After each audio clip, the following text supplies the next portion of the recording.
ঢাকা বিশ্ববিদ্যালয় ও সরকারি 7 কলেজের মধ্যে সংঘর্ষের ঘটনায় 4 ঘন্টার মধ্যে প্রভিসি অধ্যাপক ডক্টর মামুন আহমেদের পদত্যাগ সহ 6 দফা দাবি জানিয়েছে 7 কলেজ শিক্ষার্থীরা। দাবি না মানলে কঠোর কর্মসূচির ঘোষণা দেবে শিক্ষার্থীরা।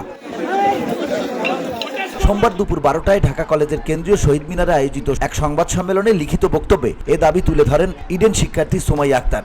আমাদের 6 দফা দাবি সমূহ গতকাল 6/1/2025 সন্ধ্যা থেকে মধ্যরাত পর্যন্ত নিউ মার্কেট এলাকায় সংঘর্ষের প্রেক্ষিতে 7 কলেজ শিক্ষার্থীদের সংবাদ সম্মেলন।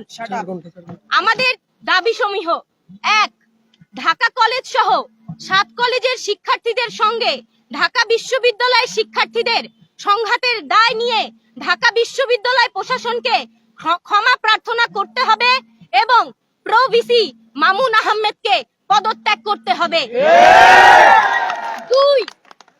ঢাকা কলেজ শিক্ষার্থী রাকিবকে হত্যার উদ্দেশ্যে হামলা সহ ঢাকা কলেজের শিক্ষার্থীদের ওপর নিউ মার্কেট থানা পুলিশের ন্যাক্কারজনক হামলার ঘটনায় ওসি সহ জড়িত পুলিশ কর্মকর্তাদের প্রত্যাহার করে তদন্ত সাপেক্ষে বিভাগীয় ব্যবস্থা গ্রহণ করতে হবে। 3. ঢাকা বিশ্ববিদ্যালয় যে সকল শিক্ষার্থী কর্তৃক ইডেন কলেজ ও বদরুন্নেসা কলেজ সহ 7 কলেজের নারী শিক্ষার্থীদের সম্পর্কে কুরুচিপূর্ণ মন্তব্য ও অশালীন অঙ্গভঙ্গির সঙ্গে জড়িতদের বিচারের আওতায় আনতে হবে। 4.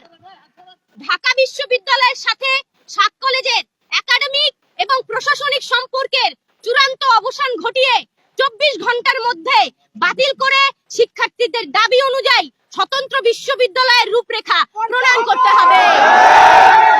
5. উদ্বুদ্ধ পরিস্থিতি সমাধানের জন্য প্রধান উপদেষ্টা, শিক্ষার্থী উপদেষ্টা নাহিদ ইসলাম, ইউজিসির সদস্য এবং ঢাবির ভিসির সমন্বয়ে 7 কলেজের শিক্ষার্থীদের প্রতিনিধি টিমের সাথে তাৎক্ষণিক উচ্চ পর্যায়ের মিটিং এর মাধ্যমে এই ঘটনার সমাধান করতে হবে। 6. ঢাকা বিশ্ববিদ্যালয়ের সংশ্লিষ্ট এরিয়াতে সিটি কর্পোরেশনের জনসাধারণের জন্য উন্মুক্ত করে দিতে হবে। আপনারা জানেন 7 কলেজ 2017 সালের পর থেকে অধিভুক্ত হওয়ার পর থেকে 7 কলেজের শিক্ষার্থীরা বারে রাস্তায় নেমেছে, বলেছে আমাদের সংকট নিরসন করেন। আমরা বারবার বলেছি এই যে শিক্ষার্থীকে বারে মুখোমুখি দাঁড় না করিয়ে এই সংঘাত না তৈরি করে এই বিষয়টির একটা সৃজনশীল সমাধান আপনারা দেন, কিন্তু এই সৃজনশীল সমাধান যতদিন পর্যন্ত দেওয়া না হবে এই সংঘর্ষ কিন্তু চলতেই থাকবে। এই কথা কিন্তু আমরা স্পষ্টভাবে বলে দিতে চাই। তাই আমরা বলছি অতি সত্বর 7 কলেজের এই যে সংকট, সেই সংকটের সমাধান করতে হবে। সংবাদ সম্মেলনে ঢাকা কলেজ শিক্ষার্থী মোহাম্মদ সজিবউদ্দিন বলেন, গতকাল মোহাম্মদ রাকিবের উপর নির্মম হামলার দ্রুত বিচার করতে হবে, আর 4 ঘন্টার মধ্যে দাবি না মানলে আমরা কঠোর কর্মসূচির ঘোষণা দেব। এই কর্মসূচিতে 7 কলেজের সকল শিক্ষার্থী রাজপথে নেমে আসবে। 4 ঘন্টার ভিতরে বিকেল 4টার মধ্যে প্রভিসি মামুনকে পদত্যাগ করতে হবে। আর এই আমাদের ঢাকা কলেজের শিক্ষার্থী রাকিবের উপরে যেভাবে নির্মম, যে ফ্যাসিস্ট আওয়ামী লীগের আমলে পুলিশ যেভাবে হামলা করতো, ঠিক সেম কায়দায় হামলা হয়েছে। আগামী 4 ঘন্টার ভিতরে এই হামলাকারীদেরকে শনাক্ত করে বিচারের আওতায় আনতে হবে। যদি না নেয় 4 ঘন্টা পরে Dhaka college, Titumir college, 7 college সহ আমরা কঠোর কর্মসূচি দিতে বাধ্য হব।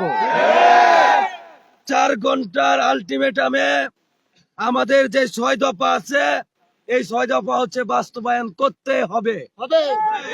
যদি না করে তাহলে আমরা 4 ঘন্টা পরে আমরা কঠিন কর্মসূচির দিকে যাব। VOD Bangla news desk.